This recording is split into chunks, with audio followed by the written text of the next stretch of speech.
Alright, first thing I want to do on my dog is I'm going to be gluing his lips together. I don't want his lips to open up at all. I'm hoping you can see this. Check, oh yeah. I'm going to just, I like to use Loctite super glue liquid. I don't like the gel. Gel just doesn't suit me. And I'm just going to run a small bead of super glue just right along the edge of its upper lip, and I'm just going to push it together just like so. I'm going to do the same thing on the other side and on the front end of the lip. You notice I'm wearing. Now I'm going to take this its head. First of all, I'm going to pin its ears back, and I'm just going to put a clothespin in them just to keep them out of the way. I'm going to take something and slick all this hair down on the animal. You can use Vaseline, you can use potter's clay that's in the powder form, you know, and mix it with some water and make basically a mud out of it. You can cover all the hair with this, and that works really good. I'm out of the potter's clay right now, but as far as doing that method, it works great, especially on long-haired animals. Again, Vaseline works good. Only thing about Vaseline, you'll just have to take a solvent like mineral spirits or lacquer thinner or something and wash your pelt in it to get the Vaseline out of it. But you want to slick this down so that your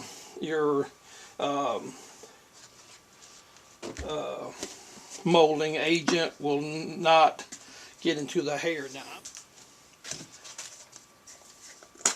I'm decided to go ahead and use Vaseline instead of dishwashing. I've just compelled to do that just because of the length of the hair. But you can use dishwashing detergent.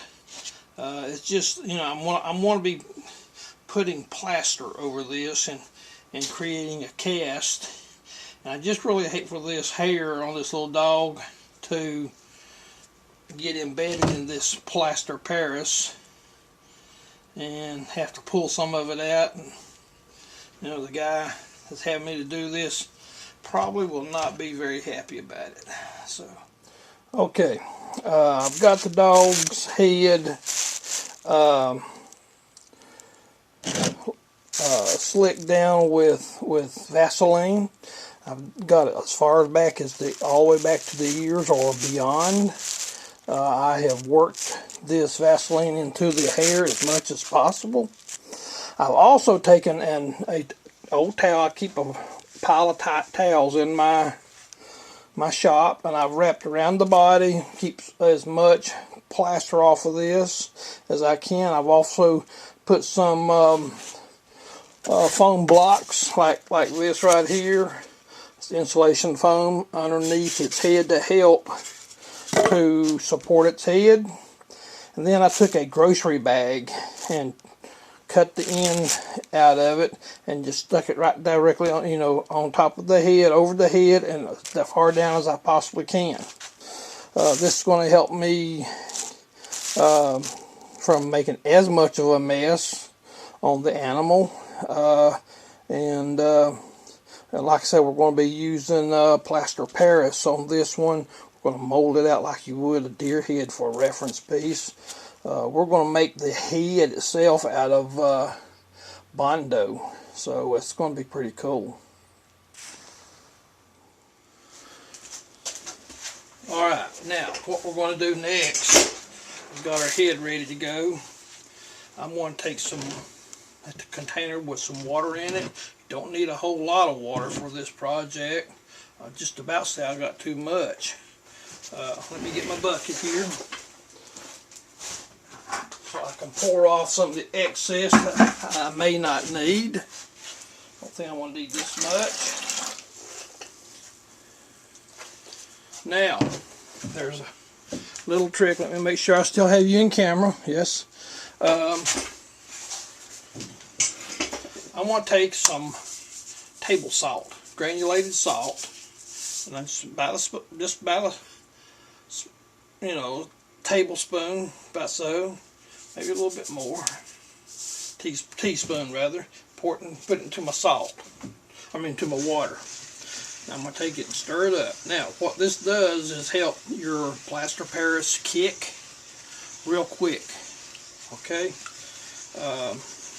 it just puts that sodium in there and causes that plaster to start kicking. Next, I'm going to take some plaster Paris, or plaster of Paris. Why they call it that, I have no idea. I guess they use it in good old Paris. Now I'm going to take some of this stuff and sift it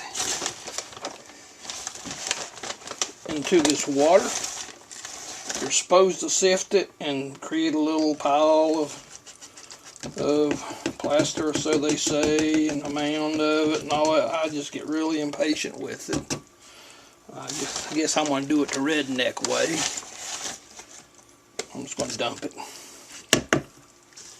Maybe it'll kick and maybe it won't. There's a piece of tape in there. Now, being careful with the amount of plaster you put in this. The more plaster you put in, the thicker it's going to be. May want to do 2 coats. Put a fairly thin amount at first. This method I'm showing you on this doll works great on about anything. You can do this to foxes, squirrels, coyotes, the whole bit. Even deer. And I'm just going to take this and mix it up. I suppose most people will use somehow a little stir or something. That's where these gloves come in handy again. And I'm going to mix up just a fairly thin amount, or make it fairly thin. About the consistency of pancake batter.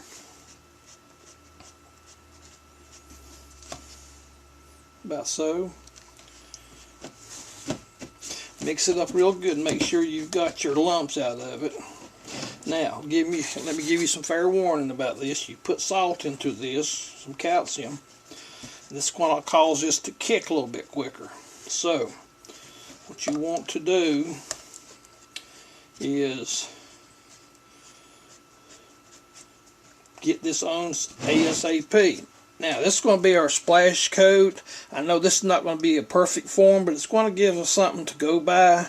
We can drizzle, take the piece that we get out of the mold and critique it.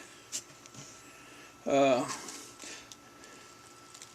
can even do a plaster cast out of plaster. We may do that instead of Bondo and use that. Now I'm using this as my splash coat. This is not going to be my main #1 coat right here, okay? So it's going to be a splash coat. Got a little bit of a leak here going on. I'm just going to stick something underneath to keep it from losing all my plaster. Now we're going to mix up another coat of this in about 5 minutes or so. Let this start setting up. Once it gets fairly stiff, we'll mix up a brand new batch of this. It's going to be a little bit heavier.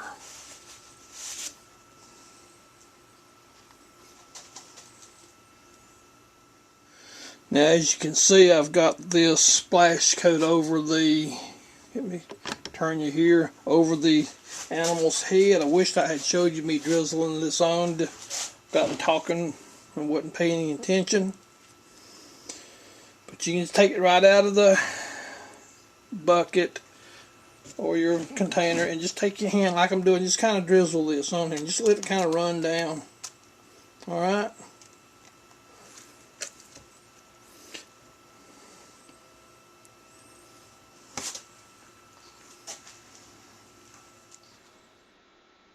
Watch for mounting a pit, part 3, molding the head. See you next time.